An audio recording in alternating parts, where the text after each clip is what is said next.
آج کا بھارت گاندھی کے بھارت سے بہت دور نکل چکا ہے۔ وہ گاندھی جس نے عدم تشدد کا خواب دیکھا تھا، اسی بھارت میں نفرت کا زہر عام کیا جا رہا ہے۔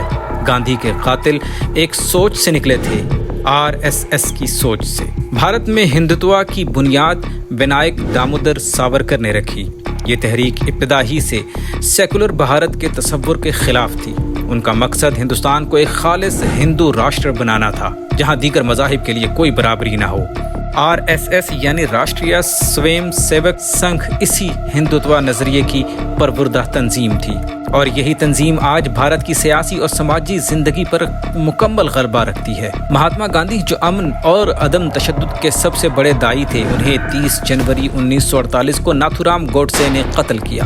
ناتھورام RSS کا رکن تھا، اور اس کا الزام تھا کہ گاندھی پاکستان کے لیے نرم گوشہ رکھتے ہیں۔ سوچئے، جس رہنما نے ہندو مسلم اتحاد کا خواب دیکھا، اسی کو ہندوتوا کے ماننے والوں نے مٹا دیا۔ یہ صرف ایک شخص کا قتل نہ تھا، یہ بھارت کے سیکولر خواب کا قتل تھا۔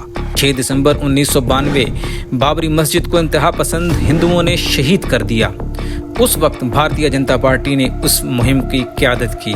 ایودھیا میں رام مندر بنانے کے نام پر مسجد کو شہید کر کے BJP نے ہندو ووٹ بینک کو اپنے ساتھ جوڑا۔ یہ وہ لمحہ تھا جب نفرت کا ووٹ بینک باضابطہ طور پر بھارت کی سیاست پر حاوی ہوا۔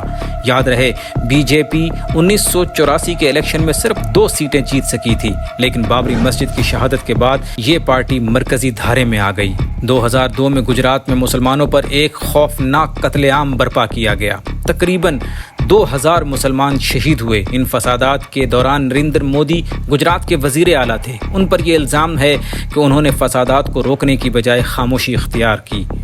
نتیجہ، مودی نے انتخابات میں زبردست کامیابی حاصل کی، اور پھر 2014 میں وہ بھارت کے وزیر اعظم بنے۔ نفرت کو سیاسی طاقت میں بدلنے کا یہ سب سے بھیانک مظاہرہ تھا۔ بھارت کا میڈیا آج مکمل طور پر کارپوریٹ کنٹرول میں ہے۔ یہ میڈیا نہ صرف مودی حکومت کا حمایتی ہے، بلکہ نفرت انگیز مہموں کا سرگرم حصہ دار بھی ہے۔ چاہے وہ فلمیں ہوں جہاں مسلمان بادشاہوں کو ظالم اور وحشی دکھایا جاتا ہے، یا نیوز چینل ہوں جو ہر معمولی واقعے پر پاکستان کے خلاف زہر اگلنے لگتے ہیں، مقصد ایک ہی ہے: نفرت کو بیچ کر ریٹنگ حاصل کرنا، اشتہارات کھینچنا اور اربوں روپے کا کاروبار کرنا۔ بالی ووڈ نے بھی نفرت کے اس کھیل میں اپنا حصہ ڈالا ہے۔ مسلمان بادشاہوں کو غدار، ظالم اور شدت پسند دکھایا جاتا ہے۔ پاکستانی کرداروں کو ہمیشہ دہشت گردوں کی طور پر پیش کیا جاتا ہے، لیکن گاندھی کے قتل پر کوئی بڑی فلم نہیں بنی، بابری مسجد پر کوئی حقیقی ڈاکومنٹری نہیں آئی، گجرات فسادات پر کوئی ایماندار فلم نہیں بنی، کیونکہ سچائی دکھانے سے ووٹ بینک متاثر ہوتا ہے اور کاروبار خطرے میں پڑتا ہے۔ بھارت آج دنیا کا سب سے زیادہ معاشی طور پر غیر مساوی ملک بن چکا ہے۔ 10% امیر طبقہ 80% دولت پر قابض ہے۔ ارب پتی امبانی اور اڈانی جیسے لوگ ہر دن امیر ہوتے جا رہے ہیں، جبکہ کروڑوں بھارتی بنیادی تعلیم، علاج اور روزگار سے محروم ہیں۔ لیکن ان سوالات پر کوئی بات نہیں کرتا۔ کیوں؟ کیونکہ مذہبی نفرت کا شور سب آوازوں کو دبا دیتا ہے۔ اصل مسئلہ یعنی طبقاتی ظلم پیچھے چھپ جاتا ہے۔ آج بھارت میں مذہبی نفرت سیاست کی سیڑھی بھی ہے اور کاروبار کا ہتھیار بھی۔